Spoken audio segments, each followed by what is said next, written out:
Zulu monarch King Goodwill Zwelithini Zulu says the Zulu nation must rally together to protect women. He was speaking at the annual uMkhosi Womhlanga, where a handful of maidens led placards bearing anti-women abuse messages before the king today. Karinda Jagmohan joins us now from KwaNongoma at the eNkonyeni Royal Palace. Karinda, good to have you on the program. Tell us about what we can expect from today's proceedings. Yes, good afternoon to you. Well, proceedings have concluded here at the eNkonyeni Royal Palace, and right now the maidens are celebrating as they bid farewell to the king. King Goodwill Zwelithini Zulu has been just observing the maidens as they are celebrating. From early this morning they were practicing, and around midday they began carrying placards with messages of anti-gender-based violence to carry here to the grounds of the eNkonyeni Royal Palace. Now after this, the king had addressed the maidens, speaking broadly about issues pertaining to gender-based violence, and he says that the nation needs to come together to protect women. He touched on the uMkhosi murders, these series of murders that took place on the KZN South Coast, where since March the bodies of 5 women have been found in sugarcane fields there. And speaking to the young woman here, he says it's high time that the young women learn self-defense methods because of the violence that they are seeing, or that he's seeing in the country. He also called upon government leaders to take action, of course, to create policies that will assist in ending the violence on women. This was essentially the theme for this year's uMkhosi Womhlanga.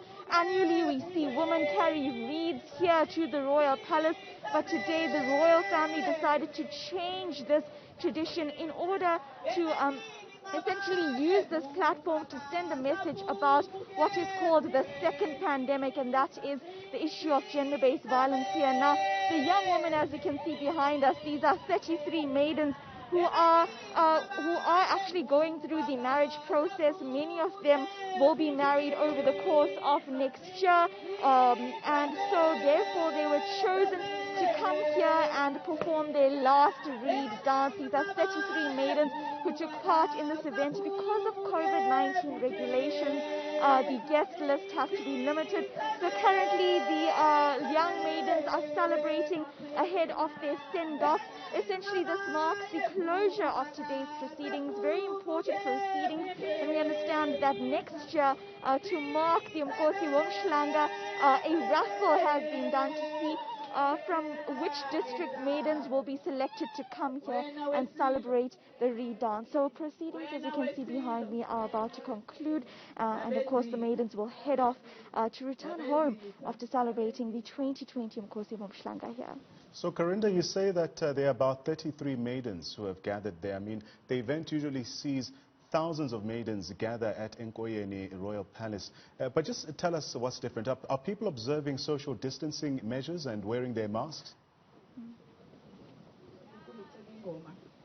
Indeed. Well, if I can come to show you the maidens, they were all given masks that has the emblem of the royal family. And so social distancing was observed as they were walking towards the royal palace. Of course, now the ladies are much more closer, but just around us you can see that guests have been told to sit apart, and even then usually the women are given presents by the king. Today just about 3 women approaching the king to receive gifts following the reed dance, and of course the king bidding farewell to them as they head into their married lives. But essentially this tradition, or every year we would see thousands of women descend upon the royal palace. Last year, according to the Department of KZN Arts and Culture, the numbers were over 20,000, and that event went long into the night. This year, with just 33 maidens, this event has been shortened, and of course with COVID-19 regulations, the event has had to be less than 2 hours. So we also saw the king's speech as well shortened in order to accommodate these COVID-19 safety regulations. And this just goes to show how important traditions such as uMkhosi Womhlanga has had to change because of this COVID-19 pandemic. But still, here on the ground, the royal family says it's extremely important to still uphold this tradition, keep this tradition alive over the course of the rest of the years. And of course, this will now slightly be changed to adapt to the new normal that we are in, but still these women as well choosing to use this platform, which is essentially an international platform because of the highlights that come out of uMkhosi Womhlanga and the fact that it is an attraction for the entire world. These women using this international platform to speak to the issues of gender-based violence for the first time, putting down their reeds and picking up messages about the scourge of gender-based violence that we have seen over the past few years.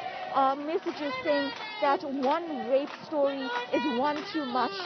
Messages saying not in my name. These women then were pleading to the king to speak out as well about the scourge, and then of course him answering them in his address, saying essentially that it's high time the community and society come together to protect women, even towards the end of his speech, saying that he as the king himself has vowed to protect all women from any violence, and saying that it is important for the nation to follow in these footsteps and give women assurance of their safety going forward.